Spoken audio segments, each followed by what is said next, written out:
a hospital where people have become infected with a virus, where they grow vampire fangs, but the fangs break through the lower half of their face, and they go on and kill people. And that goes on for about 310 pages. Constant gore and chaos. If you're a gore hound, this is the book for you.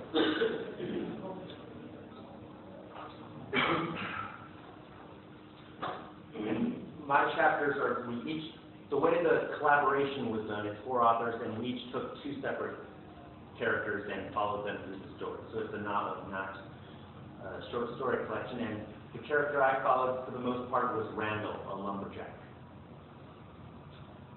As the doors closed and the elevator began to ascend, Randall frowned. "What's wrong?" Jenny asked. "The elevator music. I think it's a Metallica cover." She listened for a moment, then nodded. "I think you're right. When did it become okay to do that to Metallica? There's no more decency in the world." Jenny didn't reply. Honestly, Randall didn't care about the elevator music. He was just trying to distract himself from the fact that his feelings were hurt. Yes, in a hospital full of flesh-eating, blood-drinking creatures, moments after being responsible for a bludgeoning death and a decapitation, Randall's feelings were hurt. So what if he couldn't spell pediatrics? He could spell most of the word, and even in time of crisis, even after he saved her life, Jenny seemed to go out of her way to make him feel dumb. The elevator doors opened. Focus. Time to save the kids. Randall held his non-working chainsaw out in front of him. He could hear screams coming from several different places, but at least there weren't any Draculas in the hallway. A Dracula ran around the corner into the hallway. "Get behind me," said Randall, although Jenny had already done that. The Dracula was absolutely drenched in blood. It even dripped from his hair. And he wore a black leather jacket and a pair of jeans that you could sort of tell had once been blue. He clearly wasn't a patient or a doctor. It was probably somebody visiting a friend or relative. The Dracula rushed down the hallway toward them, mouth wide open. The elevator doors started to close. It was hard for Randall to believe that he was in a situation where he didn't want heavy metal doors to close between him and a bloodthirsty monster, but those kids in pediatrics needed to be saved. He bumped the doors with his elbow and they slid back open. The Dracula extended his arms and opened its mouth even wider. "Hold this," said Randall, handing Jenny the chainsaw. As she took it from him, he slid the hatchet out of his belt. Though he wanted to shout a battle cry and rush to meet the creature, he couldn't run on his injured leg. So he clutched the hatchet tightly in his fist and steeled himself for the creature's approach. He let out the battle cry anyway. The Dracula let out an animalistic screech. Randall stepped forward and swung the axe as hard as he could. Perhaps he couldn't spell arterial spray, but he could sure as shit make it happen. The blade of the hatchet wasn't large enough to completely sever the Dracula's head, but Randall's aim and the force behind the swing were inarguably fantastic. The blade went completely through the Dracula's neck, bursting out the other side, and its head flopped to the left, dangling by a small strip of meat. The Dracula was knocked off its feet, landing hard on its back. Randall slammed his good foot onto its head, crunching through its skull. Its body twitched. He stomped it again to make this twitching stop. "F-U-C-K-Y-O-U," he spelled out. So, the Draculas had a weakness. They didn't know how to duck out of the way of a goddamn hatchet. And Draculas will continue with our guest star and our next reader, F. Paul Wilson.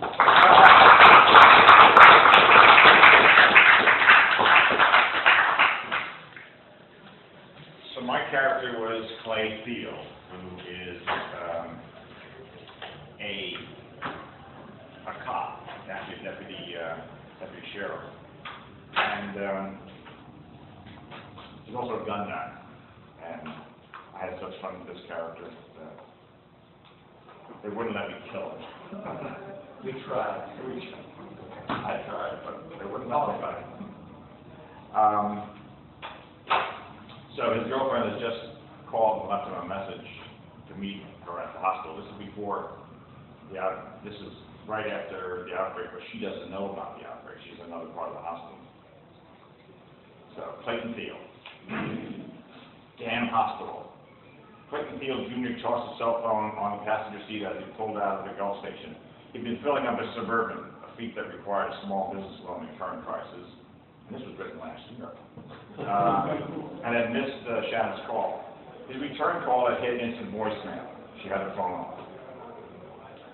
Sure, he'd pick her up at the hospital. Jenny too, not a problem. But her voice would sound a little funny. Probably just a woman thing. You never know how they react to something. He dug a little cube box out of his pocket. He flipped up the top and checked out the diamond sparkle. He did know how she'd react when he handed her this and asked her to marry him. Then again, maybe he didn't know. Maybe she'd think it was too soon. They'd known each other only 6 weeks, true, but he had no doubt in his mind that she was the one. And he knew he was right for her. In all the schools she'd gone to, she probably never met a man like him. Just wimpy brainiacs and stuffy professors. She dug him almost as much as he dug her. Almost, because no one could be as crazy for anyone as he was for her. She might say it was too soon, that he was rushing things, and maybe he was, but he wanted her to know that this wasn't a fly-by-night relationship for him. He wanted her to know that he was committed. He'd wait. It was only a matter of time. All that sparkle had cost him a bundle, but nothing was too good for her. His phone rang. He snatched it up. Hello, darling. Why, Clay, I didn't know you cared. He winced as he recognized the male voice. Oh, sorry, Sheriff. I thought it was someone else, the sheriff said, laughing. After I gave myself to you? Clay laughed, too, despite his comfort. Sheriff Seward was a good guy, but this stuff wasn't all that funny. What's up, boss? Got a situation. Crap. He wasn't going to call him in, was he? Clay had been planning this weekend, at least the gun show part of it, for a long time, and looking forward to it even more with Shannon coming along. He needed this weekend. What's up? Got a train off the track and on his side, right across the highway, but we're handling that. Good. So far, good. But I got a funny call from the hospital. Clay's neck muscle was funny. Shannon was at the hospital. Funny how? You know that tight-ass, his shit don't stink ER doc, Lance? Yeah, him. Well, he calls me some story about being terrorized by a monster running loose in the hospital. We're all tied up here, so I was wondering, I know it's your weekend off, but I'll go and take a look right now. I'll pause in the other end. Surprise, most likely. You will? Not a problem. Can't have monsters running around blessed crucifixion, can we? I'll check it out and call you back. No need to tell the sheriff he was headed there anyway. That's damn right of you, Clay. I won't forget this. Clay forced a casual laugh. Damn right you won't. I won't let you. The sheriff hung up laughing. Clay hit end and frowned. A monster at the hospital? What kind of crap was that? Was Lance on drugs? Well, drugs or for real monster didn't matter. Shannon was in danger. He stopped for gas. An ambulance sat outside the ER entrance, lights flashing, rear doors open. Clay pulled the Suburban in beside it, popped the glove compartment, and removed the Glock 23. As he stepped out, he stuck it in the waistband of his jeans at the small of his back. He was out of uniform and didn't want to freak anybody by going in hot. Didn't have to rack the slide because he always kept the round chambered. An empty chamber was worse than useless. It was just plain stupid. He filled its extended mag to the brim with 40 caliber, 180 grain Hypershock hollow points. Enough to stop any monster.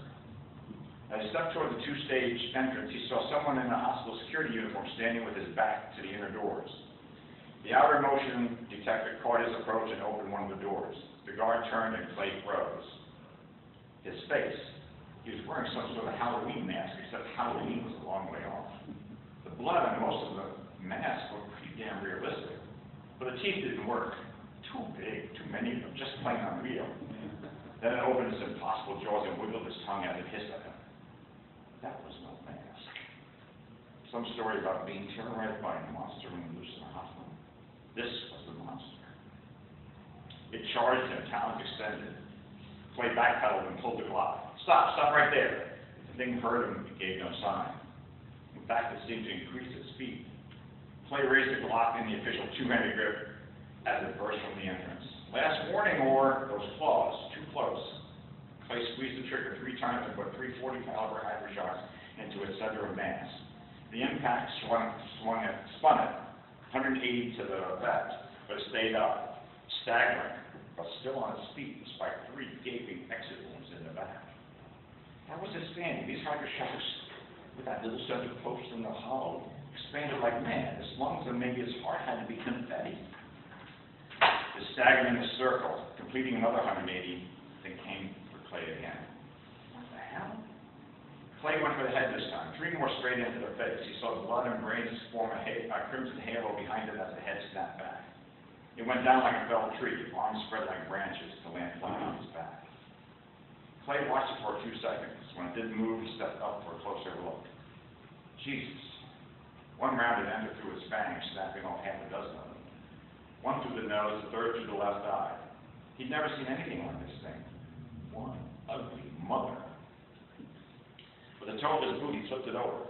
The back of its skull was gone, the brain pan pretty much empty. Well, Lance hadn't been exaggerating about the monster terrorizing the hospital, but now he's a dead monster. He hoped to help Shanna was all right. He was just about to turn away when he thought he spotted movement. He turned back and saw the creature slipping an arm under itself, trying to rise. You've got to be shitting me. He pumped 2 more rounds into the back of his neck, all but severing the head from his body. It slumped and lay still.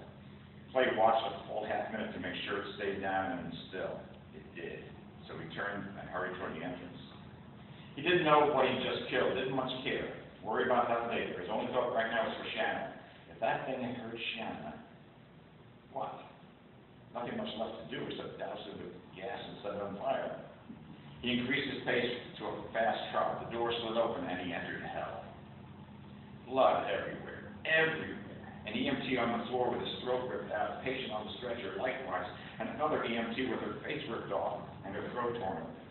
Had the monster done all this? Jesus, where was Shanna?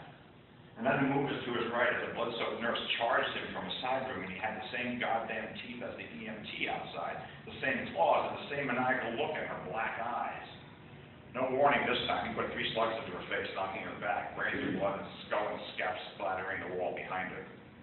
For insurance, he put 2 more through her already ruined throat into her spine. He did a quick 360 with his Glock extended.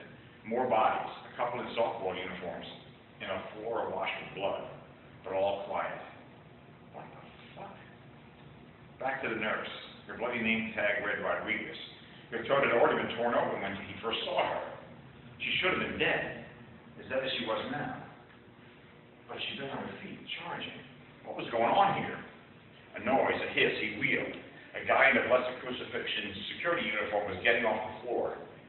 Claiming most of the guards, but no way he could identify him. He had those same fangs, those same eyes, those same talons. Clay emptied the Glock into his face, putting him down. Out of ammo. Not good.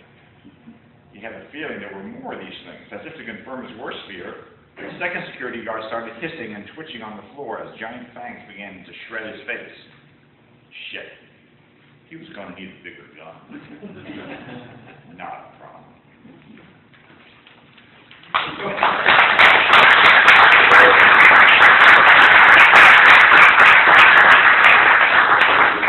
That was one of the most fun books I've ever written, because we did it in about 6 weeks, all writing at once and sending things back and forth. It was maniacal, but it all came together, and it was really fun. So now something